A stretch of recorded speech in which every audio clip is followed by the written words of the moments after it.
Nouvelle semaine de travail, bonjour à tous et merci d'avoir pris le rendez-vous de la revue de presse. Démarrons ce premier numéro par la culture. Une exposition béninoise d'art contemporain s'est ouverte en France depuis le week-end dernier et les journaux en parlent dans leur parution du jour, avec chacun qui y va de son commentaire. Les œuvres béninoises trônent à la Conciergerie de Paris, écrit Libération en manchette. Fraternité parle de révélation culturelle avec l'art béninois qui conquiert la capitale française. Le quotidien Bénin Intelligent plus renseigné nous informe que c'est les présidents Patrice Talon et Emmanuel Macron qui ont procédé à l'inauguration de cette exposition le jeudi 3 octobre 2024. Révélation art contemporain du Bénin, Talon et Macron font les premiers pas, écrit le journal à sa une, avant d'ajouter que l'exposition dure jusqu'au 5 janvier 2025.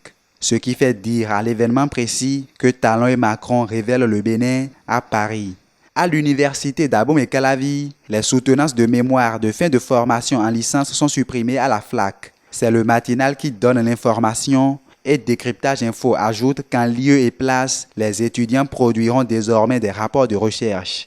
Bénin Intelligent rapporte quant à lui les impressions du président de la Fédération nationale des étudiants du Bénin pour qui cette suppression est une avancée majeure. Il estime en effet que cette mesure permettrait de limiter les injustices. En politique, Nassiara nous apprend que le parti Les Démocrates a adhéré à l'Alliance progressiste internationale et cela fait dire à Matin Libre que le parti hisse le Bénin à l'international. De son côté, le patriote écrit que Tchabiaï, qui a pris part au sommet de l'Alliance progressiste, promeut une démocratie sans inégalité. Société pour finir, les journaux font mention de découvertes macabres dans 2 communes des départements de l'Ouémé et du Plateau. Selon le Meilleur, 3 corps sans vie ont été découverts dans un état de putréfaction avancé à Adjoum.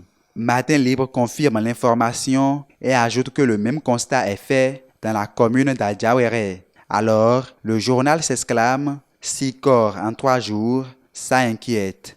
Ce sera tout pour la revue de ce jour. Merci de m'avoir suivi et fructueuse semaine de travail à tous.